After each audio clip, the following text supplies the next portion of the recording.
Өзбекстан Кара Суу районуна суугат суусун бере баштады. Ош облусуна караштуу Кара Сууда 10 күндөн ашык күндөн бери токтотулган суугат суу Өзбекстандан бериле баштады.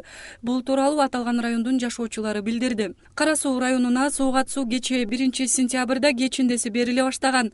Атайын билдирүү таркатпай эле Өзбекстан тарап сууну токтотуп коюп, биз абдан кыйналдык. Азыр 8 куб суу берилди. Бийликтегилер муну тез арада мындан ары токтотпогудай кылып сүйлөшөт деген ишеничтебиз дешет кара суулуктар. Эске салсак, 20 августтан баштап Өзбекстан сууну эскертүүсүз эле токтотуп койгон. Күйүүчү май дагы 2 сомго кымбаттайт. Күйүүчү майлоочу майлардын Кыргызстандагы баасы сентябрь айында дагы 5%, башкача айтканда литри 2 сомго кымбаттайт. Бул тууралуу Нефтетрейдерлер бирикмесинин аткаруучу директору Улан Кулов билдирди. Анын айтымында сентябрь айында Орусиядагы Омск, Салават мунай заводдору оңдоо иштерине байланыштуу ишин убактылуу токтотот. Күйүүчү майлоочу майларга болгон баалар ушул себептен жогорулайт. Күйүүчү майлар акыркы 8 айда 13%, же литри 5 сомго кымбаттаган. Нефтетрейдерлер бирикмеси мындай кымбаттоону Казакстанда жаздан бери кармалып турган 500 вагон күйүүчү майдын Кыргызстанга келбей жатышы жана Орусиядагы мунай заводдорундагы баанын жогорулашы менен түшүндүрүп келишет. Бишкекте балдардын көчөдө жүрүүсүнө коменданттык саат киргизилгени жатат. Борбор калаада түнкү саат 22ден кийин көчөдө жүргөн өспүрүмдөр милицияга алынып барылат. Бул тууралуу Бишкек шаардык ички иштер башкармалыгынан кабарлашты. Маалыматка ылайык, Бишкек милициясынын башчысы кызматкерлерге борбор калаанын өспүрүмдөрү менен иштешүү боюнча бир катар тапшырмаларды берген. Ошондой эле интернет-клубтарда көчөдө жүргөн өспүрүмдөр 22ден өткөндөн кийин кармалып милицияга алынып барылмакчы. Ал эми Ош шаарында өспүрүмдөрдүн жүрүм-турумун көзөмөлдөө үчүн жаңы жылдан кийин өспүрүмдөр инспекторлорунун санын көбөйтүү демилгеси көтөрүлүп жатат. Ош шаарында кароосуз калган балдарды фостердик үй-бүлөгө жайгаштыруу башталды. 3 бала август айында кайрадан ата-энелүү болуп, үй-бүлөдө тарбияланып жатышат. Бул ыкманын өзгөчөлүгү баланы асыроого алгандарга мамлекет ай сайын каражат төлөп берет. Кароосуз калгандарды азайтуу максатында киргизилген бул жаңычылдык көйгөйдү чече алабы? Фостердик үй-бүлөнүн артыкчылыктары жана кемчиликтери тууралуу кененирээк кечки чыгарылышыбызда айтып беребиз. Бишкекте Семен Чуйковдун советтик Кыргызстандын кызы аттуу эмгеги заманбап стилде тартышты. Бишкек шаарындагы номер 12 мектеп гимназиясынын 4 кабаттуу имаратынын дубалына белгилүү сүрөтчү Семен Чуйковдун советтик Кыргызстандын кызы аттуу эмгегин заманбап стилде тартышты. 12 метрге жеткен сүрөттүн үстүндө бишкектик Сергей Киллер, Евгений Макшаков жана Дмитрий Петровский өңдүү стрит-арт сүрөтчүлөрү бир жума иштешкен. Чуйковдун бул эмгеги түп нускасынан айырмаланат. Анда кыргыз кызына китептин ордуна планшет карматып, кулагына кулакчын тагып, жайык талаанын ордуна жаштар кезиги дайындаган Кыргыз телекомду тартышкан. Бул сүрөт коомчулукта талкууга алынып, кээ бири азыркы заман талабына ылайык тартылган деп сүрөтчүлөрдүн позициясын колдосо, кээ бири түп нускасын калтырса, белгилүү сүрөтчүнүн ушундай эмгеги бар экенин жаштар тааный жүрмөк деп жатышат. Ошто 30-629 аскер бөлүгүндө кызмат өтөп жатып, офицерлер тарабынан токмоктолду деген жоокер биздин телеканалга бир туугандары менен кайрылды. Өз офицерлеринен таяк жеген жоокердин жакындары мындан 3 ай мурун Ош аскер прокуратурасына кылмышкерлердин жазаланышын талап кылып, арыз менен кайрылышкан. Андан натыйжа чыкпаган соң Асылбектин ата-энеси иш жасалмасоздуктурулуп жатат деп аскер прокуратурасын паракорлук менен айыптоодо. Аскер прокуратурасы болсо жоокердин арызы боюнча иш териштирилип жатканын маалымдоодо. Окуянын чоо жайы кийинки материалда. Өз офицерлеринен таяк жедим деген жоокер 18 жаштагы Асылбек Ажиев. Ал ушул жылы өз каалоосу менен аскерде кызмат өтөөгө келген.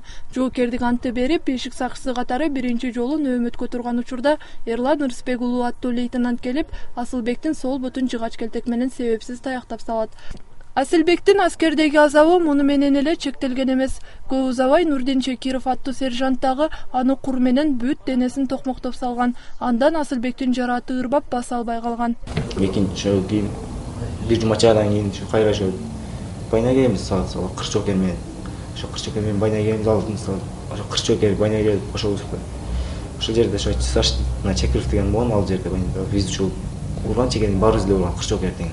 Андан аркы көрөк менен урган ишин бир дагы бир Нұрденбек деген качан бар, аны да ошентип жакындан көп жолу да. Асылбек окуя боюнча эч кимге ооз ачпаган. Себеби аны таяктаган офицерлер айтсаң көрөсүң деп коркуткан дейт ал. Бирок буту ишип, оорусу күч алып кеткендиктен аскердик ооруканага түшүп калат. Ошондо гана анын ата-энеси окуядан кабар табат. Ирин күчөп сөөгүнө өтүп кеткендиктен акалатчандар сол бутун операция кылышкан. Жараты оор болгондуктан кайрадан операция жасалганы турат.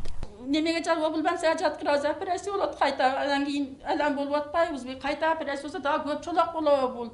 Эмне болот? Өткөндө ham сөөк кырылды деген, дагы сөөк кырылса эмне болот бунун келечеги? Балапан баланын али бул оң күнүнөн бир күн ачыл элек болсо алам болом да анан кийин жазасын алсын. Бизге ошол пулу башында калсын, башкасы башындасын, жазасын алсын. Биздин талабыбыз ошол, жаза алсын. Ушунча менин балам ушундай акыбалга келтирип койсо эмне үчүн жаза албайт? Закон жокпу, ушу закон жокпу деп үйөм да.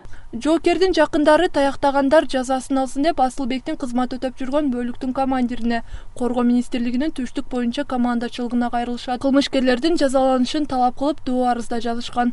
Бирок аскер прокуратурасы Асылбектин жараты боюнча соттук медициналык экспертизанын корутундусун тааныбай, жаңы комиссия түзгөнүн. Ошол комиссиянын корутундусуна карап кылмыш иши козголуп, же иш такыр жабылбашы мүмкүн экенин ачыктады. Буга чейинки биринчи ачылган иш кылмыштын курамы жок деген шылтоо менен жабылып калган болчу. 10 чакты арыз болуп кетти. Папка толойн деп калды. Эч ким укпайт да акыры. Бишкекке барды. Бишкекке жаңы аялым барды. Жаңы түргөн аялым немеси менен, нарсеси менен барды дагы аяктан карап атабыз.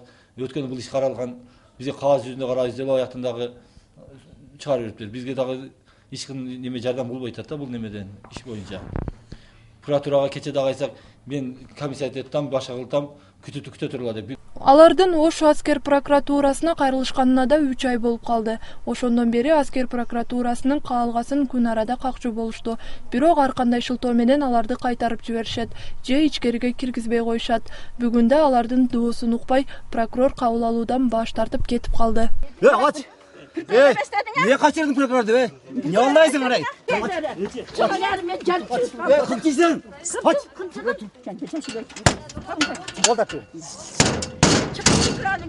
Натыйжа чыкпаган соң Асылбектин ата-энеси иш жасалмас создуктурулуп жатат деп аскер прокуратурасын паракорлук менен айыптоодо. Ал эми күч кызматкерлери жоокердин арызы боюнча иш тергелип жатканын билдиришти.